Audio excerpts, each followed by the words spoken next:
Okay, Maverick and Iceman wannabes, this is not a drill but a live exercise. We have a developing situation. This is coming straight from the top, and I do mean the top. What you got, hotshot? Only less than 23% of age-eligible Americans, 23%, are even qualified to begin training as an infantryman in the military. That is the lowest level of aptitude that you need to put on that green suit and boots. Just to be with the few, the proud, the Marines, or with the Army. Only less than 1% of all otherwise able-bodied Americans, regardless of whatever they believe their freedoms are and all that stuff, at any given time, less than 1% are so inclined to do so. Even if freedom is never free, it is fought for, as they say. I think Ron Reagan said that. But we all know that Americans love the movies.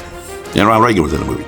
So probably a few are familiar with the popular action movie Top Gun. All love Top Gun. Go out there, get your popcorn, and pretend that you're chasing MiGs. And may also find some familiarity with the term target acquisition. When you are engaged in that dogfight in your mind and successfully maneuver against your imaginary adversary to achieve a missile lock and hear that joy buzzer sound of success. In air-to-air combat, we can put you in a box. You're already dead. Same thing for life. You ever invited to a poker game, don't know who the sucker is, it's probably you. Who? Nonetheless, these basic military skills find application even in civilian and professional fields of endeavor and employment, which is one reason that some employers seek veterans, because they don't have to be trained how to think and are already prepared to assume leadership positions, take charge, take command. And for the next few minutes, we are going to take a look at a real-world scenario involving a senior civilian who may have benefited had she had some time served in the military. Or maybe not. Are you wheels up? Ready to go, hero? Give me some more targets, Sanchez, and let's go downrange and take a look at what we got to knock down. Who? The very first step in any military operation is the receipt of a mission. Go off to senior leadership school and learn all about the military decision-making process. But that may come in a preliminary arrival of just a warning order or a warn ord. You may have seen that term someplace. This is that all hands on deck, time to scramble the jets type of activity with which you may be familiar from the movies. Or maybe you watch stuff on television. I don't know. I don't care. It's that time where life aboard the aircraft carrier for Iceman and Maverick becomes a trip to the mission planning meeting to stand around with a guy with a bald head where they will receive further orders. Check. Roger that.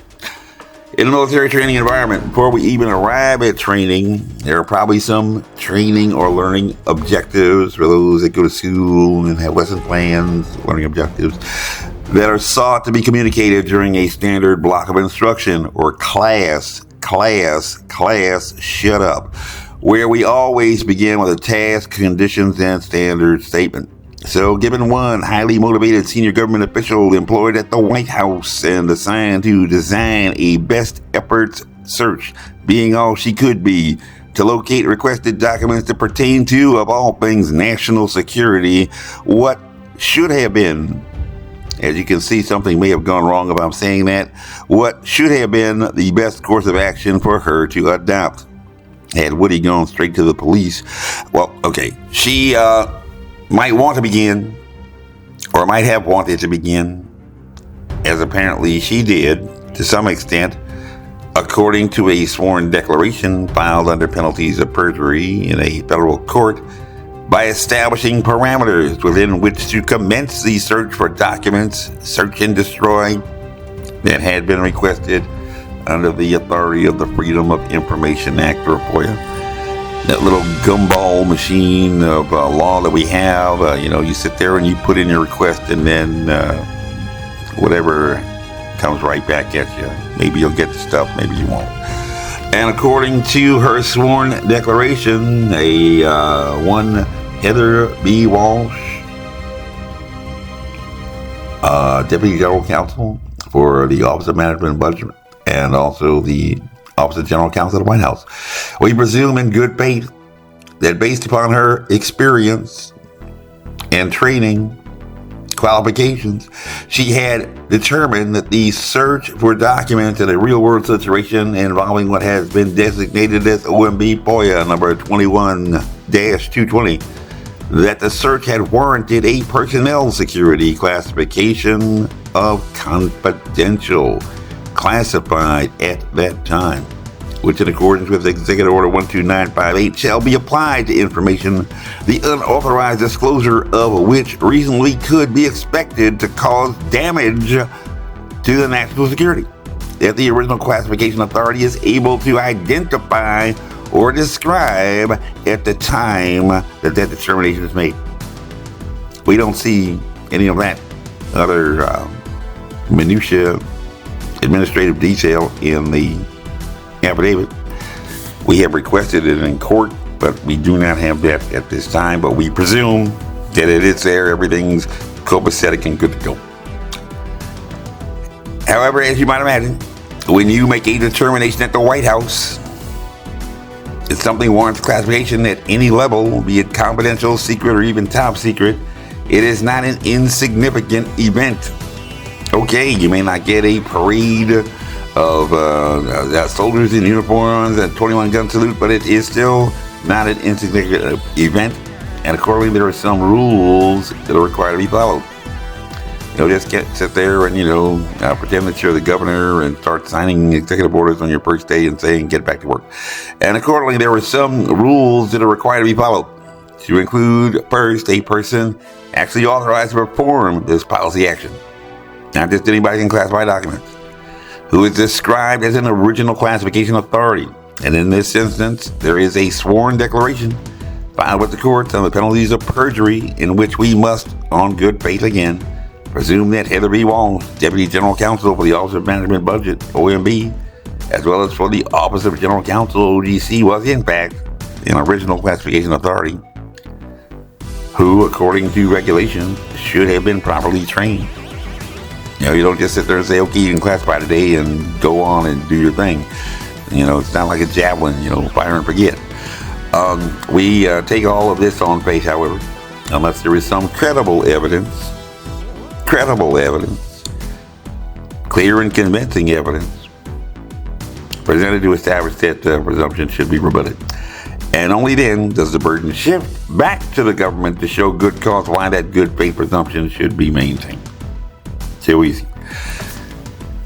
And according to Ms. Walsh, on or about January 11th, 2022, the White House had made the determination that the information requested in OMB FOIA number 21-220 had warranted a classification of confidential. And again, under Executive Order 12958, at the time of original classification, the following shall appear on the face of each classified document, or shall be applied to other classified media in the appropriate manner. 1. One of the three classification levels, that is, confidential, secret, or top secret. 2. The identity by name or personal identifier and position of the original classification authority. You're going to start classifying something, we want to know who to come back to, find out if something goes wrong. Time this decision in accountability to a government official who can be readily identified. You don't have to go looking for you. That is an important point to which we shall return later. The agency and office of origin, if not otherwise evident. 4. Declassification instructions. And 5. A concise reason for classification, providing a documentary record of the reason, in this instance, that the White House has determined that the documents requested in OMB FOIA number 21-220 had warranted a personal security classification of confidential, the unauthorized disclosure of which reasonably could be expected to cause damage to national security if the original classification authority is able to identify or describe at the time. Wait a second, I'm working at the White House. I I receive a letter, an email, smoke signals, whatever, I take a look at what they're asking and I say, this is a national security problem. Okay, we want to know why you made that determination. Just makes sense. And that's how come there's some rules in terms of what is supposed to, I want to say that again, was supposed to frame that inquiry. Okay, let's take a break right now because we know, especially for some of our sports fans and visual learners, information overload sets in pretty quickly. You got that Z monster knocking on those eyelids, and you want, or might want, to go to use the restroom or freshen up, powder your nose, do whatever you got to do. And even if you feel you're ready to move on, you're good, don't screw your buddy because he needs it. Why don't you just go right after him and give him a little handshake it off, fool? But before we break, military, let's run through a quick review of what we've covered thus far for our learning objectives. Maybe you don't work at the White House. You probably don't. And that is something way outside your world of experience, extensive as though it might be in whatever other endeavors you pursue, but not there. And still everyone has yet been at a bank or store when the clerk walks up to you and says, wait a minute, because I have to get my supervisor to sign off on this.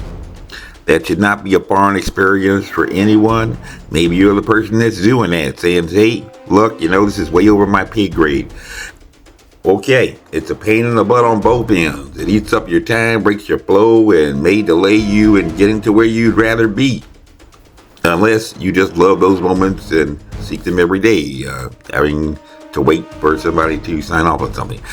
Let me tell you, weird man, most normal people don't do that. And there may even be doctors for that kind of thing. So you might want to make an appointment. They are in the yellow pages, or just look them up on the internet. Look for a doctor and spell with a D-O-C-T-O-R. But it's that wait a minute buying situation that Ms. Walsh had encountered at the White House on or about January 11th, 2022. At this point, the fact that the request was received in March 2021 is of less significance, meaning that this holy crap moment should have occurred months ago. But okay, in January 2022, now, it's now fresh in her mind. National security problems just sitting on your desk for months does not look good on a resume. I'm just going to let you know that right now, just you didn't know that. And she is working, why you're not working at the White House. And she is working at the White House where apparently 15 boxes of classified information just happened to walk out the door and wind up 1,000 miles south in Florida. I don't know about you, but I am not getting a warm and fuzzy feeling about any of this at all. But the big takeaway for this block of instruction before we take a little break, smoke wherever you got them, is that there should be some memorializing document creating a record of accountability, all about accountability, created at the time that Ms. Walsh got woke to national security concern that had just been languishing in her inbox for months. And with that document, we should find the contemporaneous reflections of exactly what was going on inside Ms. Walsh's head while she was thinking to make this rather alarming determination that national security was at stake. We're going to safely assume, hopefully, that this is not her standard operating procedure. Every time she finds something in her inbox, she just sits there and throws a classified information sample on it. And hopefully there are not 25 tuna sandwiches marked classified somewhere in the refrigerator in the White House. Reason, she just felt like doing that. Just went with it. But also, if there is a reason, that person needs to go to the boardroom, right, fast and get out of the White House. Any job. But also, if there's a reason for why someone with professional experience, training, and qualifications decided that this particular request had been languishing for months in an inbox, had warranted a classification of confidential, then there should also be a corresponding document she should locate in her search. This is the Freedom of Information Act. It's like, it's a big chain. Everything is connected. Web of interconnectivity. To explain why that item requested had also been similarly classified as well. Or maybe someone off the street just happened, like Mel Gibson in Conspiracy Theory. None of his conspiracy theories ever were true, but all of a sudden you just happen to stumble on the right one. Maybe some guy off the street sends off a FOIA request and finds a brand new thing that needs to be classified, besides the aliens and everything else that's classified. It may be wholly conceivable and may happen every day. You never know. This is the times of evolving science. And we'll be right back after the break. This message was approved by Major Mike Webb. Honest.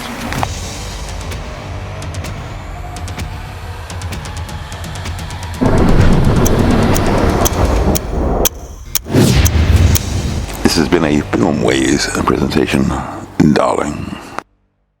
And y'all come back now. Yeah.